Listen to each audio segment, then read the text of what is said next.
एक ऐसा दरवाजा जिसका खुलने का इंतजार यहूदी और ईसाई सदियों से कर रहे हैं। आखिर कहाँ है ये रहस्यमयी दरवाजा?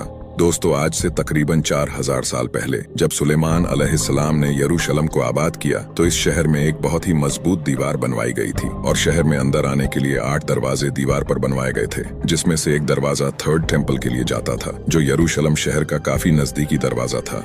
इस दरवाजे में सबसे पहले यहूदी कौम को आबाद करने वाला यहूवा इस शहर के अंदर दाखिल हुए थे और जब हजरत ईसा अलैहिस्सलाम जैतून के पहाड़ से नीचे आए तो यरूशलेम शहर में इसी दरवाजे से अंदर गए थे। यहूदियों का मानना है कि उनका मसीहा जब आएगा तो वो इसी गेट से यरूशलेम में दाखिल होगा और ईसाइयों का भी ये मानना है जब हजरत ईसा अलैहिस्सलाम दोबारा इस दुनिया में आएंगे तो वो यरूशलेम शहर में इसी दरवाजे से अंदर दाखिल होंगे। ये भविष्यवाणी बाइबल और यहूदियों की किताबों में लिखी हुई है। इस दरवाजे का नाम गोल्डन गेट है। उस्मानिया सल्तनत के सुल्तान सुलेमान द मैग्निफिसेंट ने बंद करवा दिया था और इसके आगे कब्रिस्तान बनवा दिया था ताकि कोई भी